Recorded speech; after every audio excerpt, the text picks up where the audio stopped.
Kisitua, could you please open the sacred space?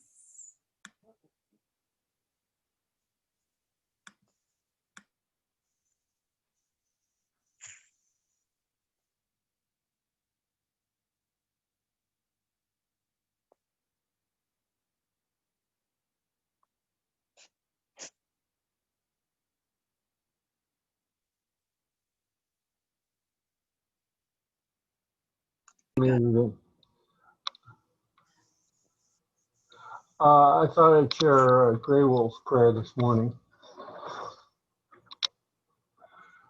Wise Spirit and great warriors, guide and walk with us on this path that we now walk together. Grant us the wisdom we will need to walk hand in hand and to support each other on the wide road of life.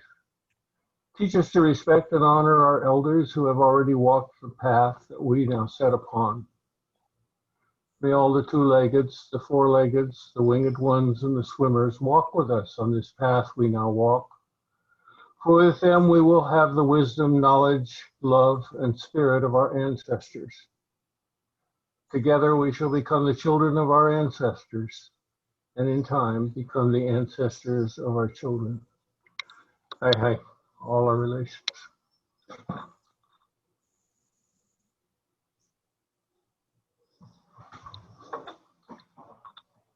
Thank you. Hi, Surya. All of us in our ancient traditions say that we are one. What is the meaning of oneness? Oneness is that all of us are one another and all of us are one of the source. So the two things very important in my life, the two themes which have been playing and interconnecting with one another. And we're going to see a little bit about that today. One is the largest sense of what that oneness is. How do we describe that oneness? For me, the word Gaia and the consciousness of Gaia is what describes the oneness. Because oneness is everyone and everything on the one and only planet on which we are living right now, the planetary body of Mother Earth. And the second thing is co-creation. Because if we are all one on this planet, then we are all co-creating our life. And while I was making a presentation that I'm going to be sharing with you all, I found so many times when this word kept coming into my life, co-creation.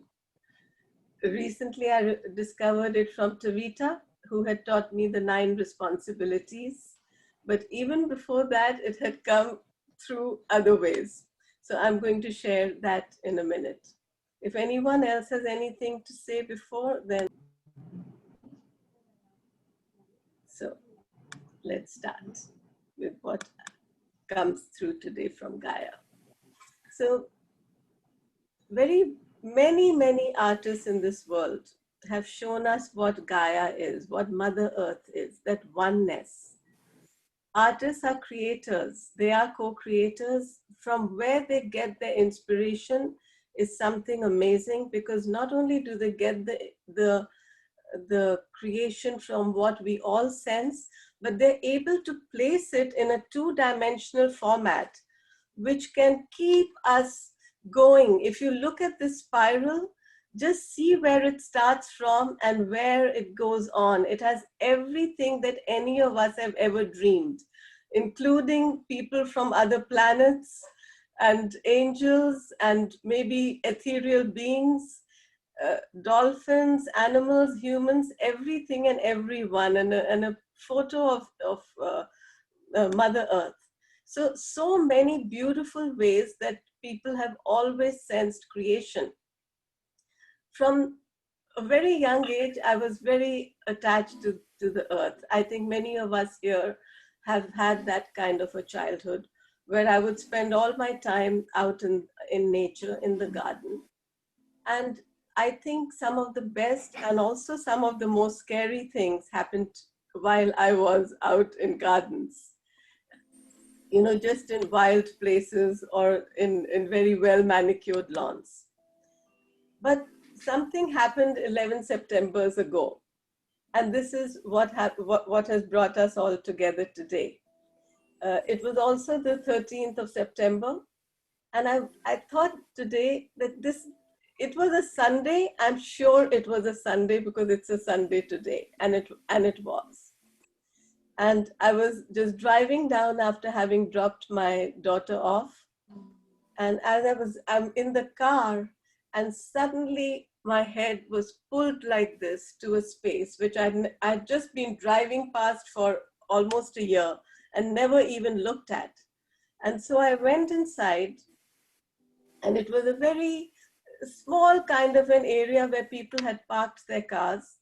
There were just some pebbles, but there was this beautiful ocean, and the sun was coming out. And that day when I just sat there, I felt a bliss which I had not felt for many years.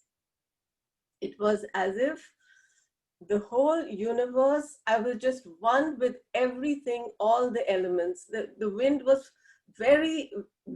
was just blowing so hard that there was a seagull right on top of me. She couldn't even move. She couldn't even fly. She just kept hovering right on top of me. And I realized that this is a very special day. I just realized that today is not going to be something which has always been there. And we'll come back to what happened after that. I went to this online community because in those days I was in a community which was called ZADS, but later had started being called Gaia.com. And when I went there, I started asking people, what do you think has happened? What is this feeling? I'm feeling just so much joy. And somebody told me a lot of neutrinos must have come out from the sun, and those neutrinos must have passed through you. And so I invite you all to study a little about neutrinos. I know that some of you already know them. Those are particles that were released from at the time of the Big Bang. They are still in the universe. They are what you see when your TV is on and there's crackle, although nowadays it doesn't happen that often. They can pass through anything, but they cannot be measured. You can only know of them when you see the effect they have on something. So that day, feeling that joy is what made me realize that this is what neutrinos are. How beautiful that our universe is made of something which can pass through everything. And as we have now also learned, just these are the smile miracle particles. They are everywhere. And this is a very important thing that is linking and connecting us all together. In Gaia community, I had met just online a person who called himself Eli. He did not show his face as you're seeing it here. He just had a very old monkey, very wise old monkey as his icon.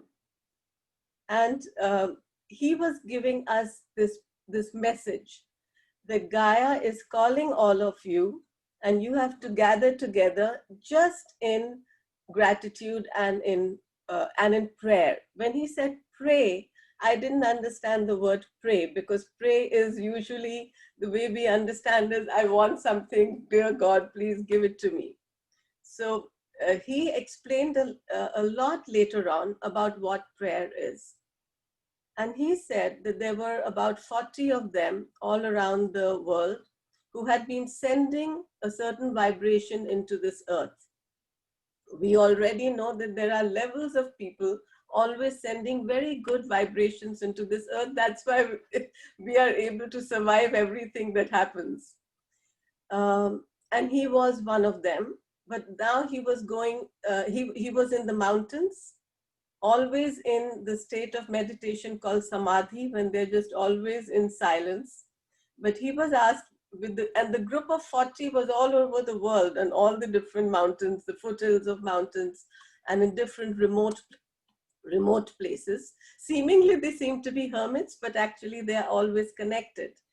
And so he was deputed to come back into the world to tell us that now those 40 were, he didn't say that we were dying, but slowly they were going to go into the zero world, into the Sukshma area. And so we had to do what they have been doing.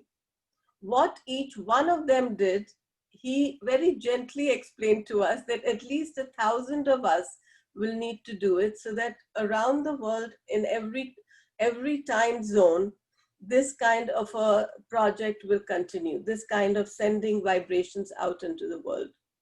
So those days I was in a very floaty kind of an atmosphere, in which I told him, but we are meditating all the time. Why do we need to specially meditate just for the Gaia minute? I'm always connected.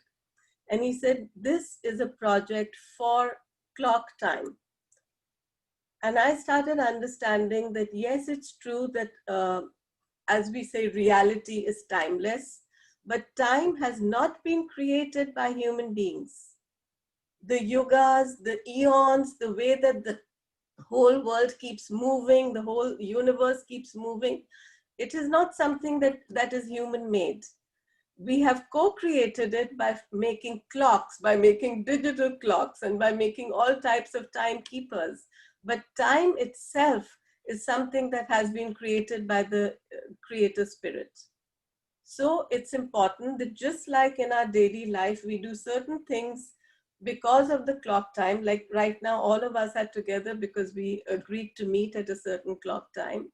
It is also important to have this just a beautiful silent moment of gratitude and love for Mother Earth. And he said, this is love and this is prayer. And like many people have said, this universe is just love. There is nothing in this universe but love. And what I forgot to put over here is how he used to express that love. He used to go into our, into our pages, and this is how he would just sign. Huge hugs like that. It was the cutest thing I've ever seen. And I think till then, we didn't even know who he is. He didn't tell us I'm a Swami or anything. He just called himself Eli. Only later, when we started getting into knowing him and into the project, did he reveal who he is. He was a person truly without ego. The way I experienced this beautiful communications and talks with him, when we would talk on the phone later on, because he was explaining about the project to me, I realized that just before that, living in Florida, I was never very happy because I used to call it flat Florida. Miami is such a beautiful city, and I used to think of it as just flat Florida. I was yearning for the mountains. After those conversations with Swamiji, which I never called him Swamiji while talking to him, or Eli. He never said I'm a guru. He never wanted any kind of a guru kind of a relationship. But I realized that after those conversations, my yearning for the mountains went away. Because it's like in a fanciful way, I said, well, the mountains came to me. And I started seeing the beauty of everything, including the beauty of emotions.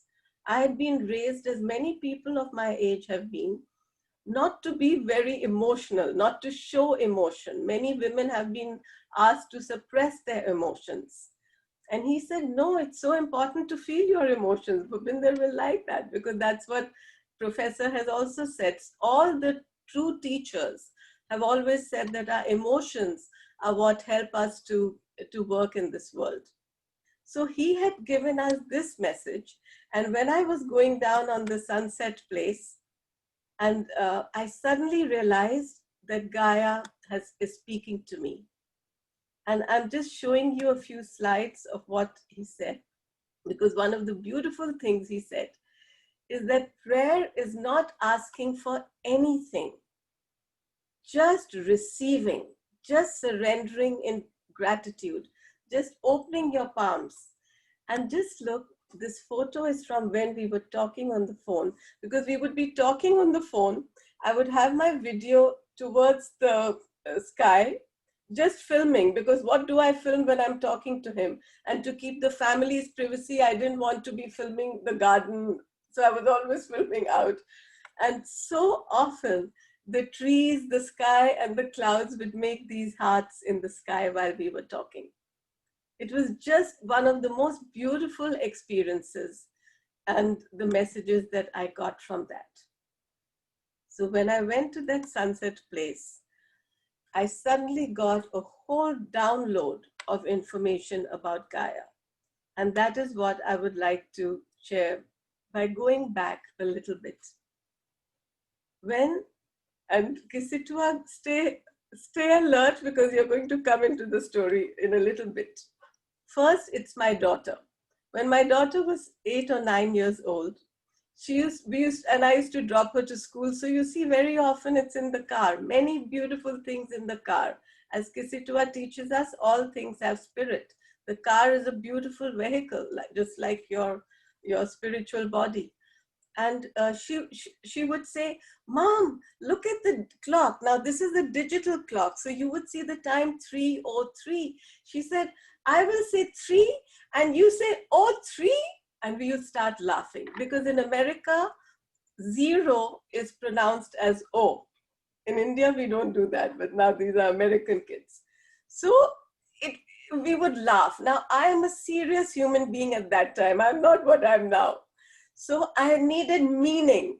What does this mean? Because we realized we kept looking at, every time we looked at the clock, it was one of these times, 3:03, 5:05, 7:07. So, watch out, Kisitua.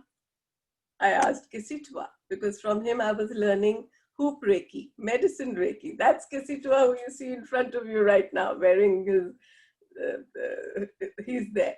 So Kisitua, I asked him, what does this mean? What is the meaning of these spiral numbers? And he said, what happened? And I described what happens when my daughter tells. He said, maybe it's just about laughing. Maybe your daughter has given you the gift of laughter. How beautiful that the simplest of truths, and this is what Eli also used to say, truth is simple, but it's not easy to think simple. We want very big meanings for everything in life. But see, this is me, and I'm still not satisfied.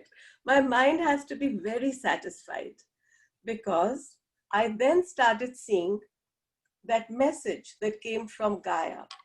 And the Gaia message was about another number, and that was 909. So I'm driving and I get the whole message like a cap on my head. And then I sort of bring it out, and this is the message. And I invite you to deeply listen to this and maybe even read it to yourself as we see it here. Because this message did not change. It came as this, 909, the Gaia minute. Each day at 909, in the morning or evening, let us spend a moment or more to beam our highest vibration into Gaia, Mother Earth with all sentient and insentient beings. To raise our vibration, we can pray, meditate, hold intention, or simply visualize Gaia as healed, healing, whole, radiant. When thousands of people join together in an endeavor such as this, the energy so generated can bring miraculous changes. When each of us does it in our own time zone, our Mother Earth and all of us get the benefit of around-the-clock healing.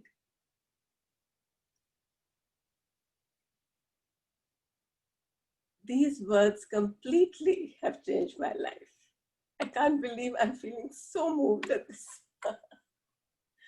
I wanted to understand 909. So immediately, of course, I wrote to Swamiji, but I also wrote on Gaia.com. And this is what one of the scientists, another scientist, very scientific kind of guy, told me.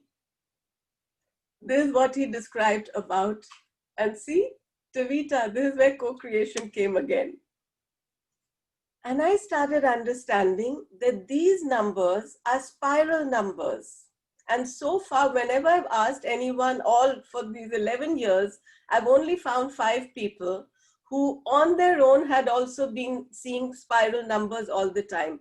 Many people see 11, 11, 12, 12, etc., 3, 3, 3, but very few people have been spontaneously seeing these spiral numbers. And I loved how he described it. He described it that this itself is also the spiral. And when I told Swamiji, he immediately said, yes, that's true. We think that 9 is a number that we have chosen. I started also realizing one thing, because people get a little disturbed when you tell them at this time, do this. They don't want to be told when to meditate and when to pray. So I realized that 909 is not really a time. It is a code. Just like 1111 is a code for many people, in the same way, my mind told me that 909, either AM or PM, is a time when people are normally awake. So it's not difficult to do it. But this is not a thing that, and many people said, oh, but I meditate in the morning, I'm going to do this in the morning. By all means, do it at any time. But what's important is that take this as a project and just be aware that thousands of people in my time zone right now with me are sending out this vibration into the world. What a beautiful way to experience oneness. So many people, when they heard it, though they had never seen spiral numbers, they got enthused and they put it in their alarms. And so the phone would ring and then we would know, okay, this is the time. It takes a minute. It's nothing. It's just an awareness. 909, let me just send my best vibration into the world. Just see how you yourself get the feeling of happiness and healing. See how your whole vibration will change without even trying to do anything more than just a gratitude. And so then one day, many inspirations started to come. And so then one day I felt this, Earth, I am Gaia. This is what Earth is telling us. Love me as I love you. Forgive me as I forgive you. Care for me as I care for you. Delight in me as I delight in you. Honor each other so I may be honored. Enjoy my gifts so I may enjoy yours. See me in you as I see you in me. Care for all brothers and sisters. Love my children as I love you. Go and involve all. It is time. And see how it spells Gaia. I just love the way in which this language, which is English, is bringing us all together. A language which so many of us used to scoff and say, it's not a very practical, it's a very practical language, but it has so many funny ways in which you pronounce, in which you say things, in which you spell things. And yet look at the way the language itself is bringing us all together. So when I told Eli about the 909, and even here, if you see Gaia, I see that 909 shapes coming here. And he said, just look how divine will. We have not chosen the number 9. The number 9 has come to us from, because it's such a humanitarian number. It's warm, it's responsive. And if you look at it numerologically, which I used to do when I was driving down in a bus, for 1.5 hours, it would take me to come from the university to home. I would start adding all the numbers of the benches. In the Delhi buses, there were benches and each of them had a number. And I would keep reducing the numbers, and I discovered that if you add anything to the number 9, it remains the same. 9 is like a neutrino. It is there, it is so beautiful, it completes something, but it does not change anything. You add 1 and 9, reduce it, it will stay a 9, it will stay a 1. So without trying to change anyone. What if we all become like a number 9? Just by being who we are, our own presence, we can just transform this entire world. This is just, I feel, for me right now, the message. So many messages just kept coming. And how many beautiful artists have shown us this Gaia. And so now what I'd like, if I could invite you all to just silently stay in wherever you are in the space. Relax your whole body a little bit more. Just go into your breath. And I want to share part of this hymn of the Earth Goddess. Somehow, when I was placing it here, I felt, Kisitwa, that you would love this. Because you had asked us that when we start the Co-Creator Sunday circles, to also have Earth and our connection to it. And I want to bring that more and more now in the next Co-Creator circles. And today I'm going to quote from a few of them from the hymn to the Earth Goddess.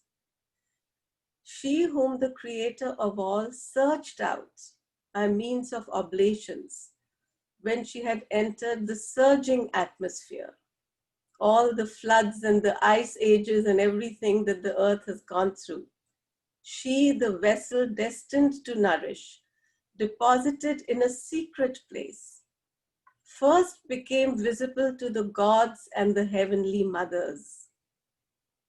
People could not even see, just like a baby before it's born, we say it's a sparkle in his parents' eyes.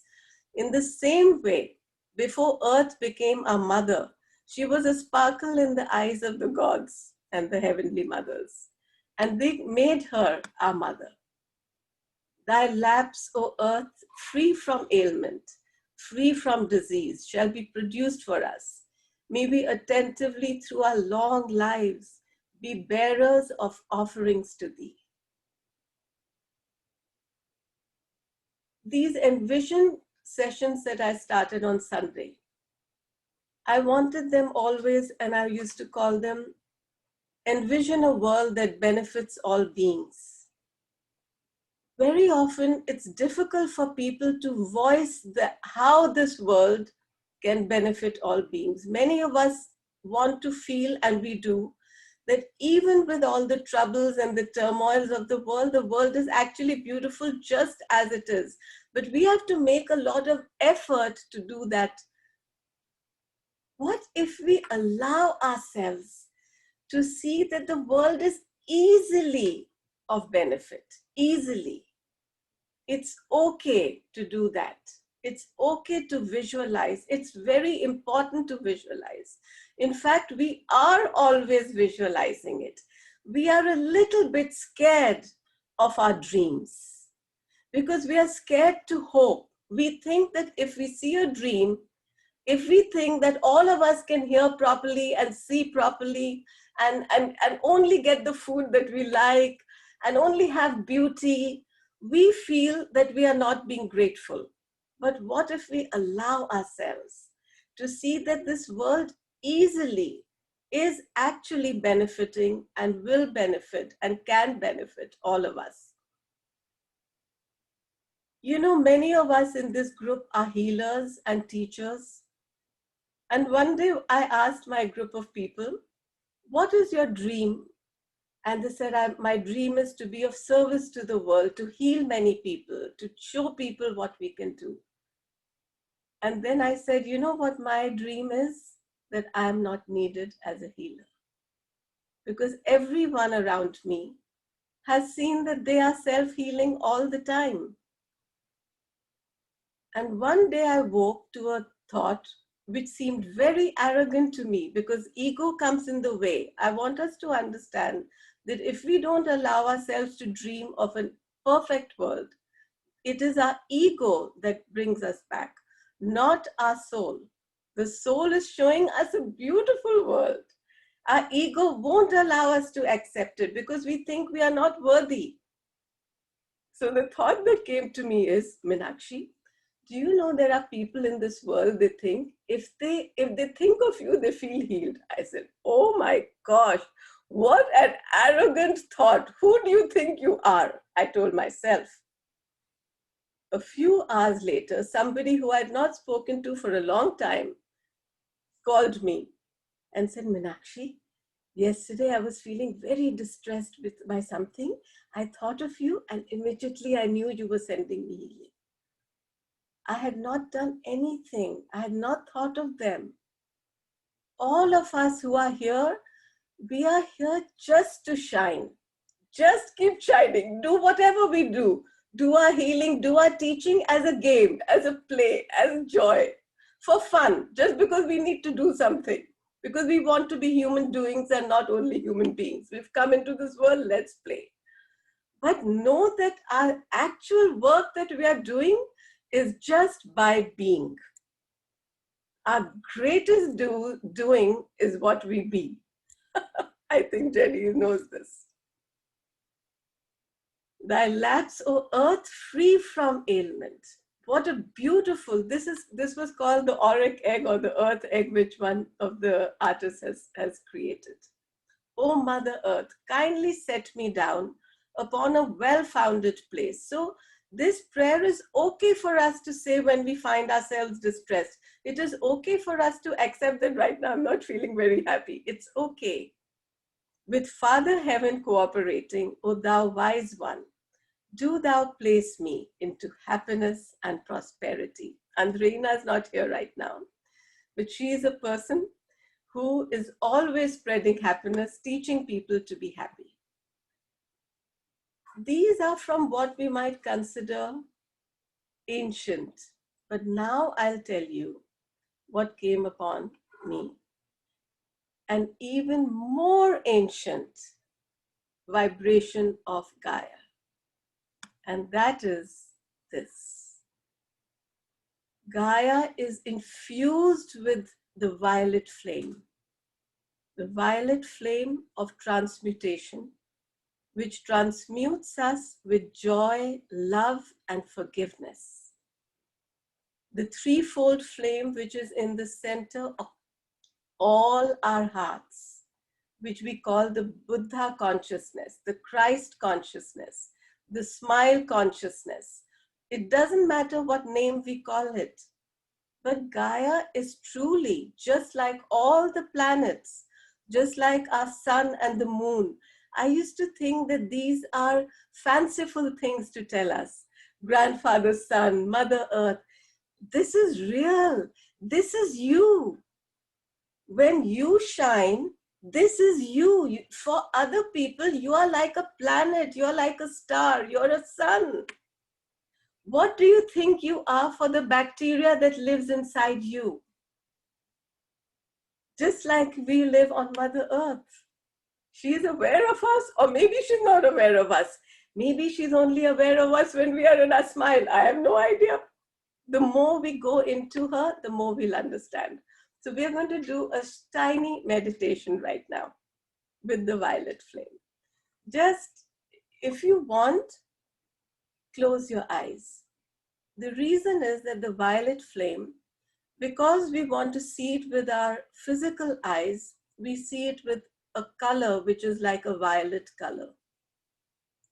But the violet flame has been known to sages from time immemorial. It has been in this universe from even before the violet flame as what was called the damsum flame. It was brought into this world by Kuan Yin. It is sustained in this world by one who we know as the Count of Saint Germain, who is another being who we could study. But this violet flame has been used and is sensed by people as violet. So when we close our eyes, we actually see it more closely than when we open our eyes. So with your feet on Mother Earth, and wherever your feet are, they're always on Mother Earth. Even if they are on a chair, they're still on Mother Earth. There's nothing that is not Mother Earth. Just feel that from her heart, the beautiful crystal heart of Mother Earth. She is sending us the violet flame. This violet flame is like that burning bush that illumines but does not singe. It can only illumine us, guide us, protect us. And this protection is not a protection from harm. This is a protection, as someone informed me recently, which is a protection from us veering away from our resolve, from our intentions, from our own understanding. Bring this violet flame into your being. See how it is all around you. It surrounds you. It's even huger than your aura, because this is the aura of our whole being. This is the aura of our Gaia being. We are Gaia. Gaia is not separate from us. We are a consciousness that has always existed and has come into this planet, into this planetary body, willing at this time to live this life as a human being. Just sense this violet flame of love, how it settles into your heart as the threefold flame of love and power and wisdom, always burning. And see how you are connected with the silver cord from the heart of Mother Earth, that beautiful crystal heart, all through your own being. You are now breathing in through the channel which is in the center of your being, the pillar of light. This is not a breath from your nose. This is a breath from all your energy bodies, which are within you and around you.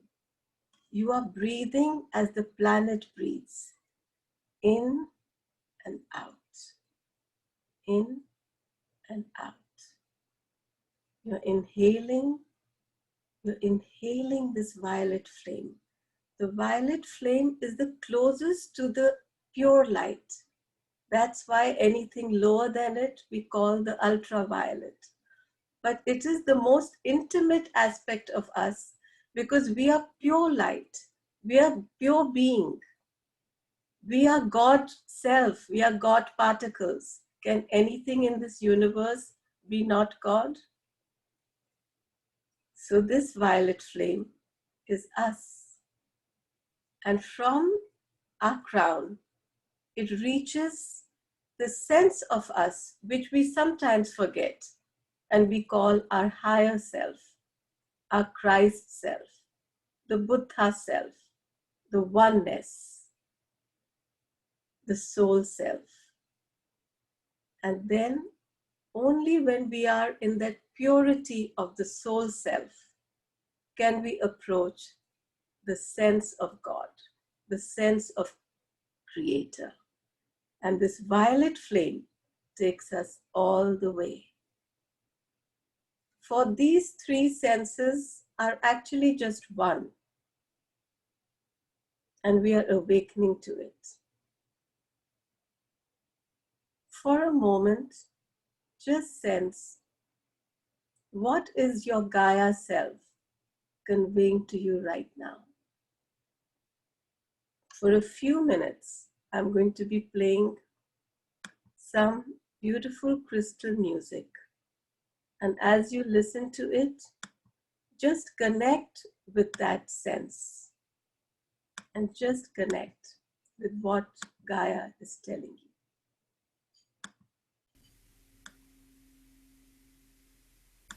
And I want to thank Jedi Schlackman for gifting this music.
Gently begin to connect now your internal breath with the breath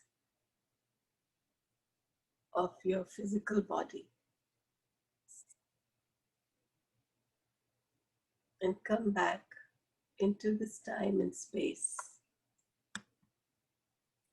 staying where you were with the message that you have received.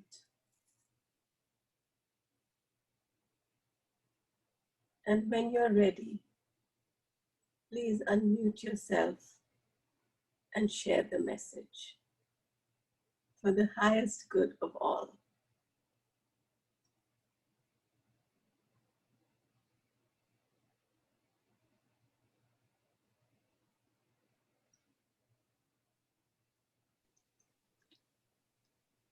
I'm Tavita, and I am just open, flowing light. Completely open, completely being, and yet non-existent, just light. Thank you.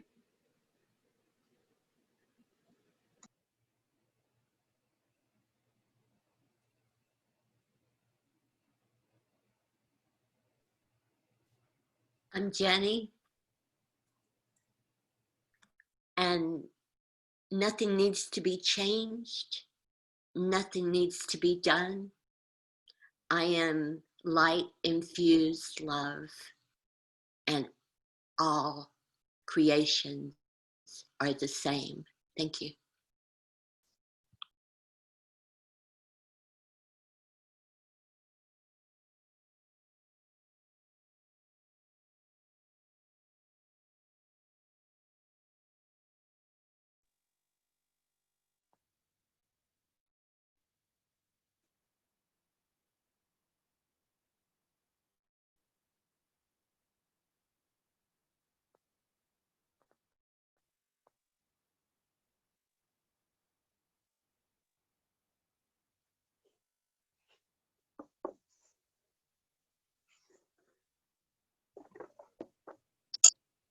Nayantara, do you want to say something?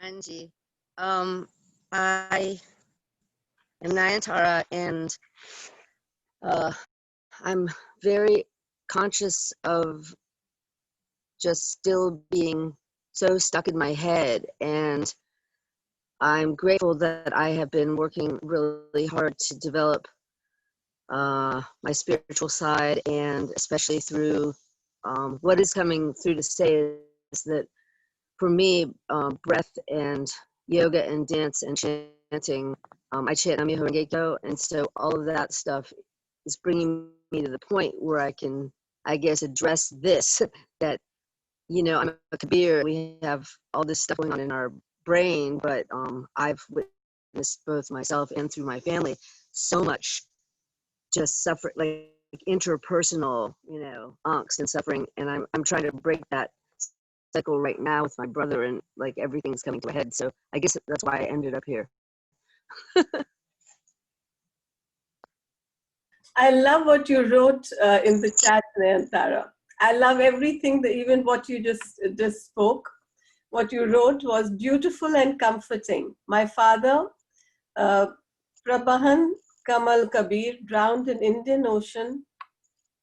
That must have been very painful.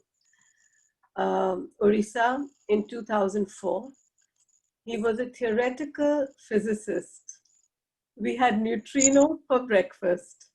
Today is my mom's 90th birthday. Beautiful. Wow. And Teresita has oneness. Who's ready to share next? And Kisitua? I'm Kasidawa. Rest and be content. All is well. Bhupinder?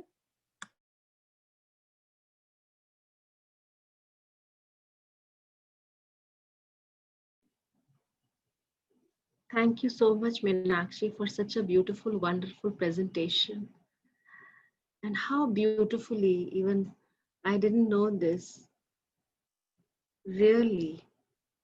Now after watching this presentation and hearing your meditations and sounds, beautiful sounds, it is, I feel the inner beauty. It is so beautiful inside, and everyone has this beauty. And from this beautiful inner beauty, when we see this whole world, this looks so beautiful and smiling. Everything in this world is perfect. Everything is good. Everything is smiling.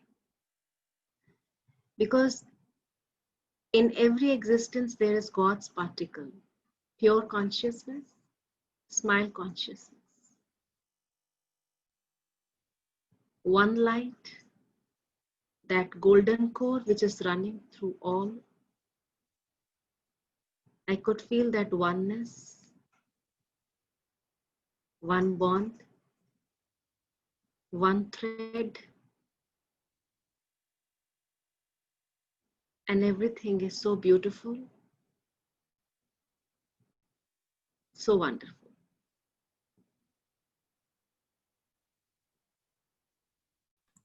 Thank you. Does anyone else want to share anything?